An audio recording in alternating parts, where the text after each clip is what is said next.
Hello, everybody. Welcome to SOUNDWAVE, where we are transforming and changing the world, our workplaces, our communities, one voice at a time. Welcome to Own Your Conversation. Now, this is a series created for all of you out there, all you SOUNDWAVE Global coaches, all you SOUNDWAVE fans, and for those of you that have done the SOUNDWAVE assessments, and also for those of you that somehow wandered into this channel and is wondering, hey, what is this all about? Well, ladies and gentlemen, welcome to the SOUNDWAVE channel. And this is a series, Own Your Conversation, that is created for every one of you who wants to learn all about SOUNDWAVE, the strategies, the tips, the tricks of everything that you can skillfully use our voices to target our talk and engage and influence people around us. And as we say here at SOUNDWAVE, amazing things happen between people when the quality of the conversations is good.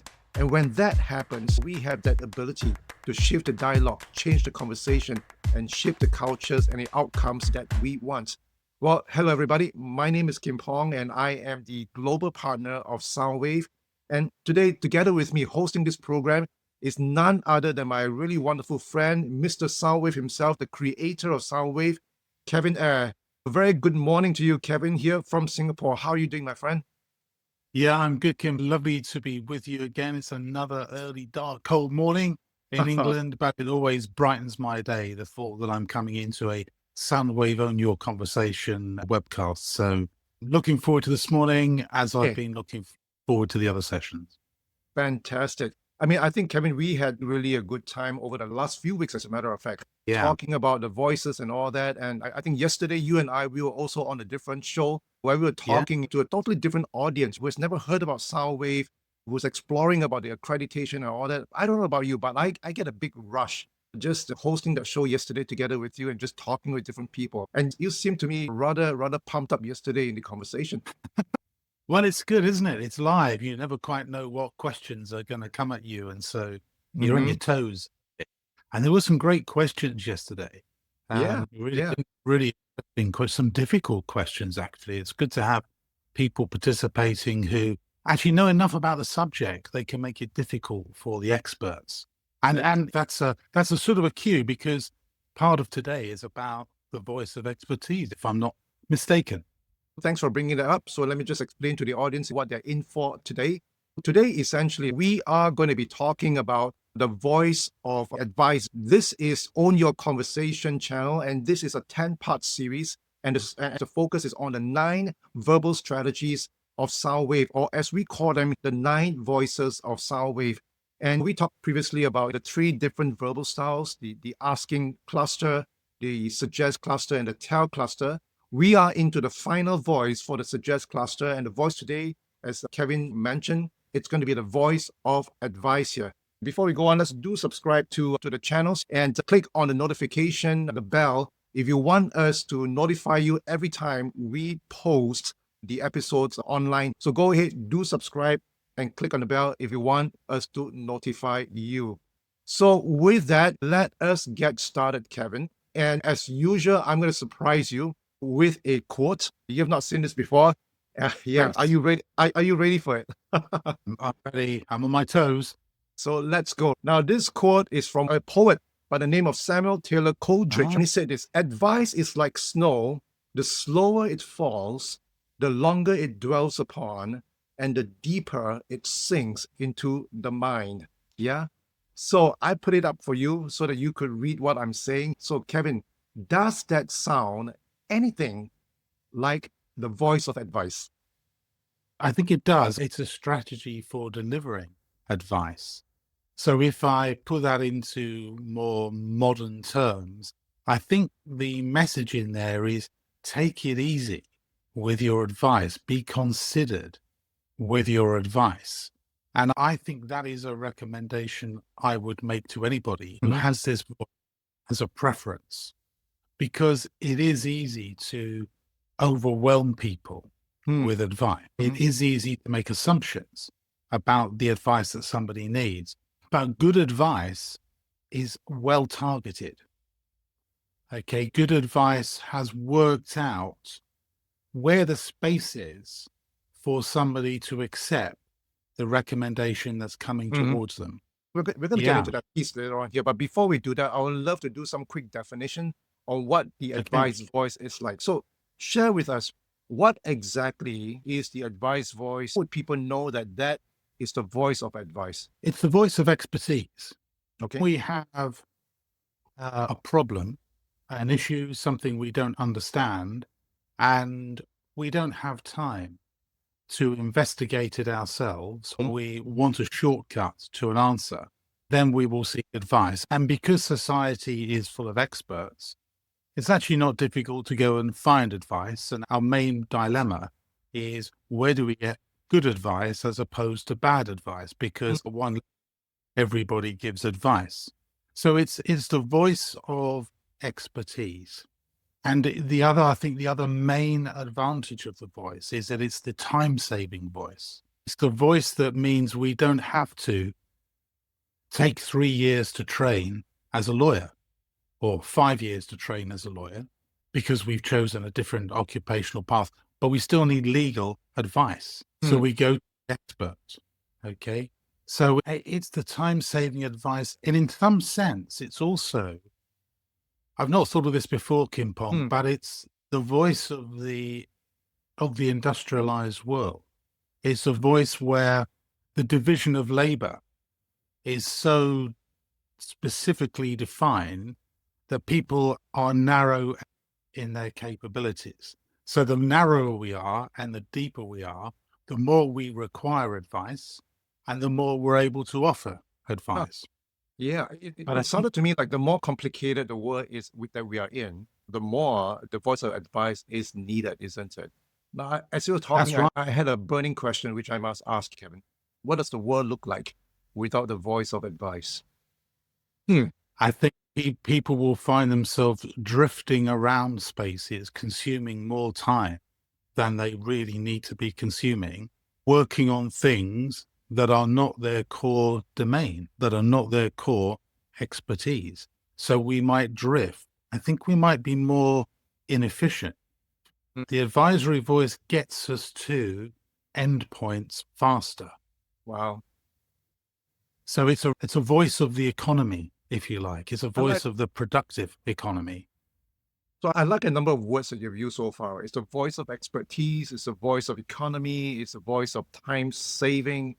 The advice voice is also the voice of credibility, isn't it? Yes. And so right now, I want to cut straight into the meat of things here. And this is to really help all of us who's listening on or listening in the channel here to get some visual cues on what the voice of advice is. So if we talk in terms of personas, Kevin, what kind of personas can we think of when we're trying to visualize the voice of advice? What would your personas for advice be like? Well, we've mentioned one already, which would be a legal expert. Okay, a lawyer, barrister, a solicitor. Another obvious one would be a financial consultant. I have a financial advisor. I have no idea what to do with any money I might have. So what do I do with it? I'm overwhelmed by choices. How do I make a choice? Who's going to help me and direct me to an answer that's going to satisfy? And that's where the expertise really comes in. I think there's another one which is close to all of our lives, and those people who are listening in as coaches and consultants, and that's consultants. Yeah. Consultants are in a position to offer advice. One little interesting thing I notice sometimes SOUNDWAVE is how many coaches and sometimes consultants who are in this space of having deep expertise don't offer advice. And they have the advisory voice lower down in their profiles. Now, for people who are professional coaches, you can sort of understand that. Our job is to ask good questions, not to offer advice. It's interesting how there are some roles, some ways of interacting that are so defined that they deliberately aim to exclude the voice of advice because they don't want to achieve the effect that it's capable of. They don't want people to move to quick answers. They want people to, in a sense, struggle a little bit personally to work it out for themselves. What's interesting is that sometimes, Kim Pong, we occupy roles or play positions which specifically preclude the use of advice. And so coaching's a great example. That's true. It's because we're really clear about the effect that a device will have, we decide not to use it. Okay. And so that's really important. And it's great that we can come to that discriminating point of view. But I think the other side of it is there are people who could be offering advice who often choose not to. They sort of carry with them a notion that it's not the right thing to do. Mhm. But it's worth bearing in mind that people are very grateful when they Mhm. get advice because they realize how much time, how much energy it saves. Yeah. Well, those are really, really good insights, Kevin. I started off with the question of personas, and we ended up talking about something else totally. And we call Yeah, ourselves the experts of sound waves here. Well, that's precisely the point. You know, the expression. everybody is on that journey, and we are all work in progress. Well, coming back to the personas again, I think we mentioned advisor, financial advisor. We mentioned consultant. I've got a couple other ideas. I think, for example, like perhaps a mentor. A mentor would be a good Yeah. persona for advice. I'm looking at a sage, somebody who's really wise, somebody who's like really older in age, you know, has the wisdom and has that experience. But then listening from a sage is just amazing, isn't it? Isn't it true? Sometimes, for example, it's so infuriating for me, Kevin. I would say something really brilliant. People look at me and go like, is that it? That's all you have? And then another guy who's much older than I am, he said exactly the same thing. And people just bow down and worship that guy. I'm like, my gosh, what's the difference here? That guy's a sage. I'm a noob here. Well, And I this hope that it's like, doesn't happen to you too often. I think most people bow down and worship when I talk now. No. So let's move on to metaphors right now. What would be some great metaphors that we can use to describe the voice of advice?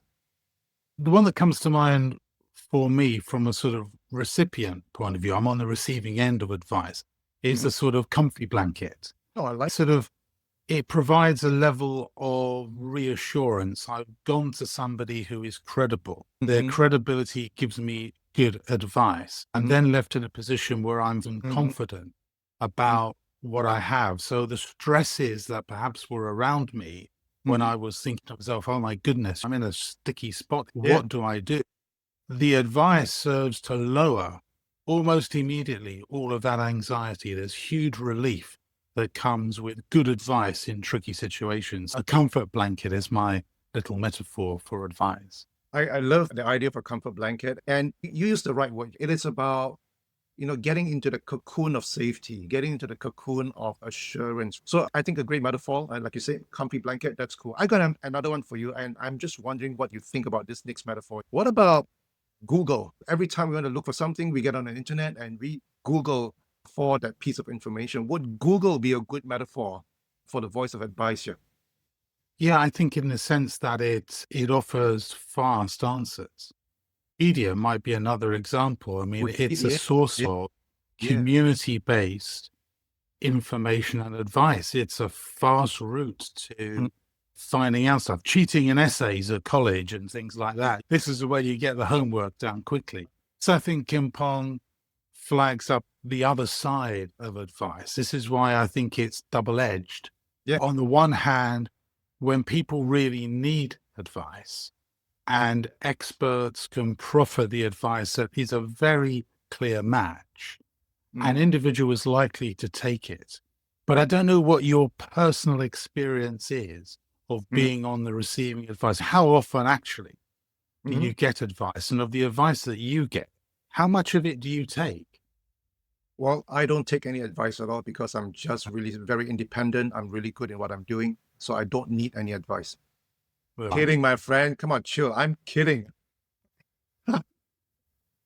No, no, seriously. I mean, I'm glad you asked that question, Kevin, because when it comes to advice, we've been talking about this whole idea of persona, metaphors, what is the advice voice? And as we were talking about it, I'm just reflecting on all those words that we were talking about, the reassurance, the economy of time, saving time, that ability, feeling of being helped or being directed. That's what I do experience when I get great advice from people. I think part of the effect of great advice is that people do not feel overwhelmed by you or they do not get tense because of what you're trying to tell them, but rather they're reassured, they're relaxed, and they're reflective about the choices or the decisions that they have to make. So for me, I think I do experience a lot of that when I'm getting great advice. Of course, that there is the other side of the continuum. The thing that really frustrates me most, and I almost feel that I'm being patronized when people are Mm. giving me advice that I'm not asking for. And I'm just sharing a story. I'm just sharing a situation. I'm just looking for someone to have a decent conversation or just to have, a pair of ears to just listen to me. And before I knew it, boom, they're telling you, hey, you should be doing this, you should be doing that, boom, boom, boom, boom, boom. So that's my I guess my piff about advice sometimes. It is in some way we call that a socially risky voice. And somehow, I'm sorry, it's not socially risky voice, it's a socially safe voice. But yet there's a certain amount of risk that is associated with it when it's uninvited. What do you think of that? Yeah, I think that's the key word. I really like that. It's when it's uninvited, and sadly, it often is. But where advice works well is when I come and seek it from you, and then Mm-hmm. I'm left with space to decide after you've given me the advice whether I take it or not. Yeah. Now, those actually are some very simple rules or conventions about how this voice works well. Where it starts to break down and where somebody starts to feel patronized is if it's not solicited. I haven't asked you for the advice, it's just arrived. Now, there's a classic scenario in which that happens, and all of our listeners in today's session will know it intimately if Mm-hmm. they have children and if they have teenage children, because teenage children seek independence. Yeah. Teenage children think they know what is right in every circumstance, even though they have almost no life experience. And so parents, out of protection, tend to weigh in and provide advice, and it is almost forever universally rejected, Mm-hmm. sometimes in quite a hostile fashion. You hear teenagers say to parents all the time, "Will you stop patronizing me?" And of course, that's precisely what they're doing. The language itself gives the game away. A patron, a patronize, they are patronizing, they are talking down to. And I don't know if you have the same experience. I think you do, Kim Pong, but how do you feel when you're on the end of somebody patronizing you? Well, before I answer the question, I was smiling to myself when you said this is how British children respond to their parents. Would you stop patronizing me? Well, it will never ever happen here in Singapore, or I think even in the rest of the world, because I think the language that the young folks use nowadays is like, they won't use such proper English, Kevin. Like, would you stop patronizing me? But they probably will say, whatever, Oh, I don't yeah. Oh, care, that kind of stuff. Yeah. So I think they just give you that silence or they give you that rolling of eyes. yep. And I've got a good comeback every time when somebody rolls their eyes. It's like, yeah, keep rolling because you may find a brain somewhere in the back of your head. So, well, how do I feel when somebody's patronizing me? I feel uncomfortable. It's unwarranted. And sometimes it is difficult, the advice of somebody who actually meant good for you, even though it's Yes. uninvited. So to me, I find that the toughest to, I guess, I think for me, my response to your question is it's probably uncomfortable just because it's unwarranted, but it was difficult for me to reject that advice or to say, I'm not asking for advice. I'm just asking for somebody to just listen me out. So that's what I'm thinking about. Now, I want to segue a little bit now into the next piece of the conversation. We talk a lot about the whole quality of the skillful use of the voice of advice. Now, I want to bring up the temperature a little bit into the accentuated voice of advice. What would be an overblown voice of advice like to people? Well, this is the patronizing voice, the voice that is condescending. This is a voice that talks down to somebody. Well, in your situation, if I were you, I think you need to be very careful about your relationship with that person. Okay. Now, you can imagine somebody be on the receiving end of that particular teenager. This is a voice about the inappropriate boyfriend or girlfriend. You have to be very careful. Well, what do you know? What do you know? And it immediately drives a level of strong defensiveness and it alienates. It pushes relationships apart. That's the key thing. Or at best, particularly in a professional arena where this happens, somebody might sort of play dumb. They might say, "Oh, thanks very much. Yeah, yeah, I'll think about that. I'll think about that." And their eyes move away and the conversation ends. And if you think about it, the advice has not landed. Mm-hmm. And so it can be quite deeply antagonizing. And Kevin, I'm watching time and I want to get us being better at the voice of advice. So we can get into, say, some skills that people could learn, some skills that people could be aware of, some tips. What would be some skills or some tips that we should be employing to be able to use the voice of advice skillfully and I dare say timely with Mm. people around us? Well, I think there are a really obvious thing, which is to not use advice as the only voice and to preface advice with some good inquiry.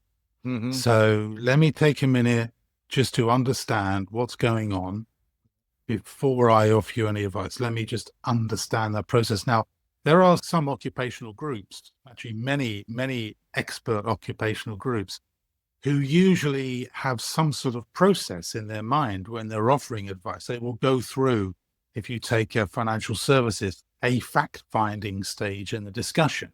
Let's sit down and gather information about this person and their circumstances before I tell you where it is best to invest your money Yeah. or to save your money.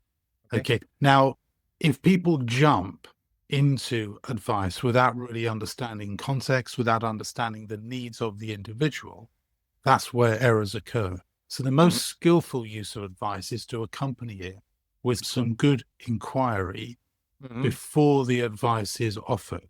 I like. And then it's more likely to work well. The second thing is be assured that the person wants advice. Is that why they've come to you?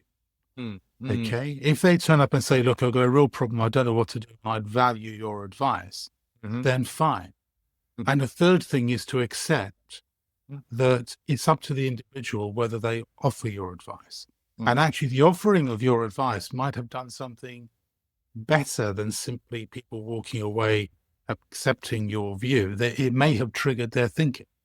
And they may think, okay, I'm not going to do that, but it's given me a thought. What I think I'll do is, and that's a successful outcome. And just one other point, Kim Pong, because I think it's important.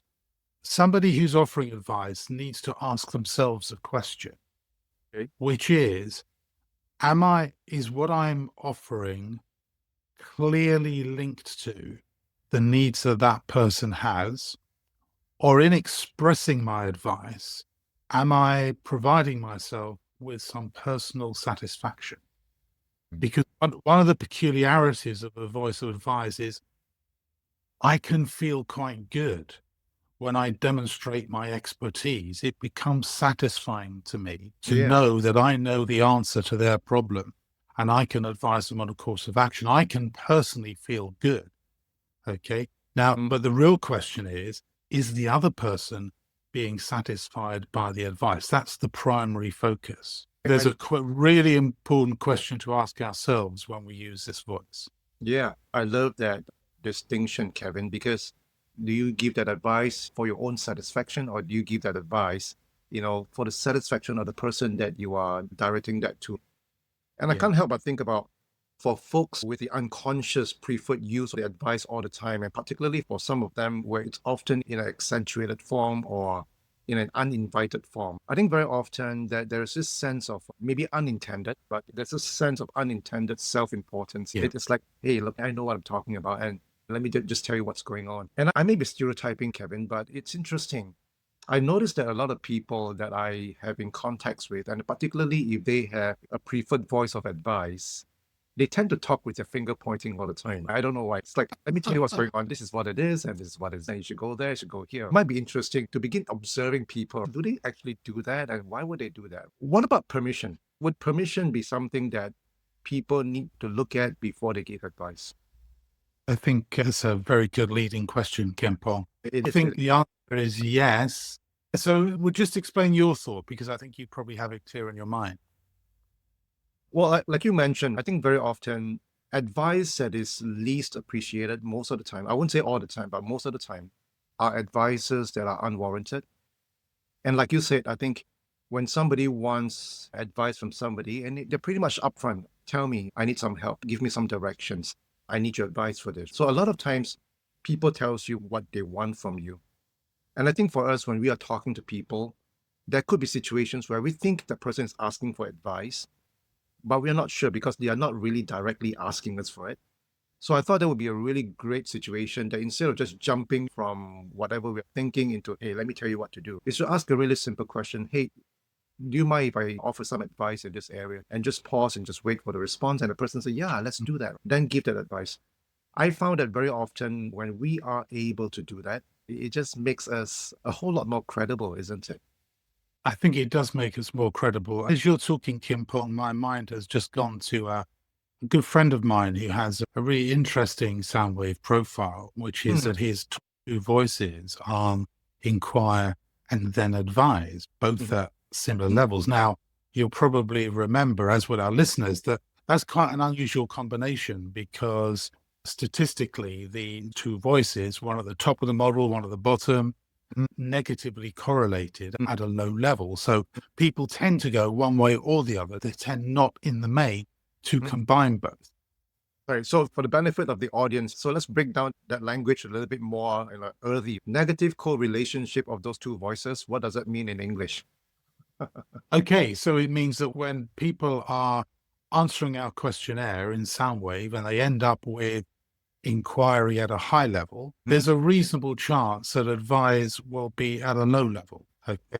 So actually, the more points you give inquiry, the fewer points you give advice, and they move away from each other over the course of the questionnaire. So you don't often see the two voices together at a high level. You don't often see the two voices together at a low level.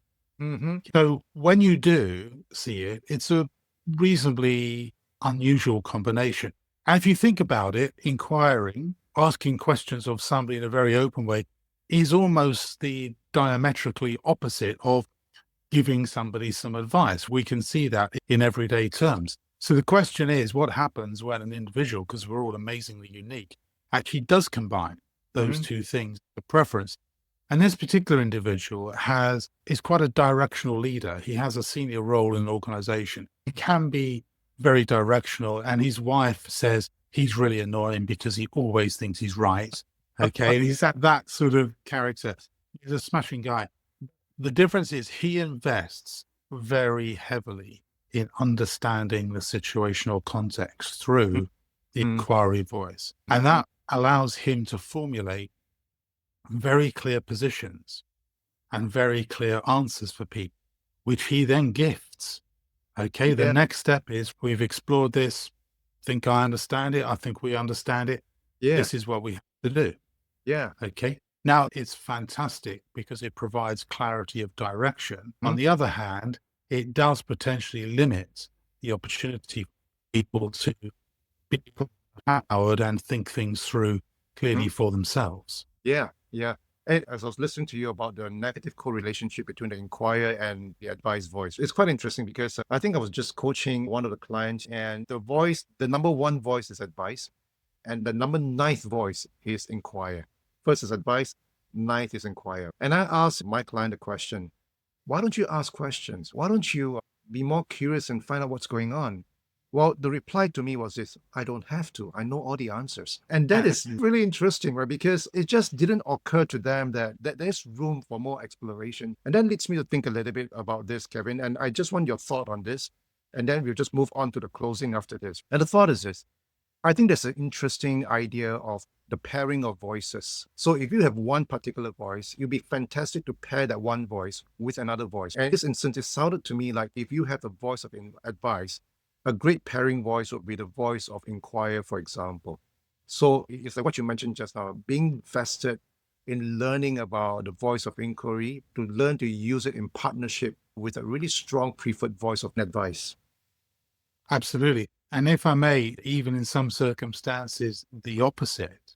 So somebody has a really strong preference for inquiry, but they don't use the advisory voice. There are beliefs they're holding that say, no. I hear this a lot, particularly with people in the coaching, counseling world. No, people have to work it out for themselves. Well, that, as a general rule of thumb, that may well be appropriate, but it can't possibly be true across all circumstances. No. There will have to be occasions when advice would be really helpful for that person. Yeah. And so what we needn't do is allow personal beliefs to get in the way of what is right for other people. There's a little technical thing that I've been saving for this particular conversation, Kim Pong, because I think it will be of interest to our coach practitioners, and precisely related to the pairing of voices. When we had our earlier conversation about the voice of diagnose, we talked about that as sort of straddling this world from understanding through to moving to solutions. Now, the voice of advice is not the same as that, but I did a little bit of thinking, which is in relation to the 3 suggesting voices. If we were to combine the voice of diagnose with each of the 3 suggesting voices, what would we get? Okay, so here's my little rule of thumb. I'm just going to read from a piece of paper to make sure I don't get it wrong for everybody. Yeah. So if we combine the diagnostic voice with articulation, we get polite suggestion. Nice. If we combine the voice diagnose with advice, we get firm suggestion. And if we combine diagnose with advocate, we get strong suggestion. I like that. Okay, so really, when you're looking at somebody's profile and you see, okay, so we've got this advisory voice. Now, which of the suggesting voices is it most closely associated with? Gives us a sense of how powerful the use of suggestion might be. So it's just a little tidbit for this conversation. I love the voice dynamics. I love the voice combinations. And I think this is a really powerful part about what SOUNDWAVE is capable of. That when we don't just look at one voice at a time, but we are looking and learning one voice at a time and being skillful in all voices and learning how to combine them in various forms to bring about the intended influence and the impact that we're talking about. So I love that last part that you just talked about. Fantastic. Time is of the essence here, my dear friend, and we got to go really quickly. But before I let you go, we obviously need to ask the genius for those final tips and the final strategies. So for people who's trying to for people who are at the top, the advice is the preferred voice and they want to learn to use the advice better, what should they do? That's question number 1. And for people who are infrequent about the using of the advice voice, what should they do? So these are the 2 questions. People at the top, people at the bottom of the rankings, what can they do to use that voice better, to use the voice when intended? So I think on the answer to the first question, Kim Pong, I'd come back to something I said earlier on, which is that I think the person who has a strong preference for advice needs to be asking themselves, is this for my benefit or is it for theirs? And if it's for my benefit, they need just to pause and check in on the appropriate thing to do. I think if somebody doesn't have advice at a high level, it's at a very low level, I think there are some other questions to ask themselves. It may be, and I suspect it is, a question of confidence. So the first thing to do is I would ask people to write down on a piece of paper, what is your expertise? What is it that if somebody were to ask for advice, you could advise them on? Firstly, get familiar with your expertise and just ask yourself the question, if this is good expertise, if you can be credible in the use of it, then what's stopping you coming forward at the time and using it? Because in this modern society, back to where we started, appearing to be inexpert, which is the low end, the passive end of advice, isn't always a great thing to be perceived as. It's sort of quite helpful to walk around life with a big badge on your chest that says, my expertise is in the following. It gives personal credibility. Everybody deserves personal credibility because in one way or another, we'll all have it. I love it. Thank you very much for the advice, my dear friend. You're welcome. And with that, I think we are at the end of the session for today. But before we do remember to subscribe to the channel. Click on the notification bell if you want us to send the episodes to you every time we post the episodes. And for those of you who wants to find out more about the Brilliance 3 SOUNDWAVE assessments, this is the simplest form of the assessment whereby it gives you a really good report at a fraction of the cost. Go ahead and click on the QR code and it'll bring you to the website that you can find out a little bit more about the assessment. So with that, all the information, and if you missed all that, they are all in the description box. Just go check it out. So with that, ladies and gentlemen, thank you for tuning in. It's a pleasure. And once again, Kevin, thank you very much for waking up so early in your part of the world and talking with me and all dressed up and all that. So with that, everybody, thank you very much. Thank you very much, Kim Pong. Thank you, everybody. Bye-bye. You're welcome. Bye-bye.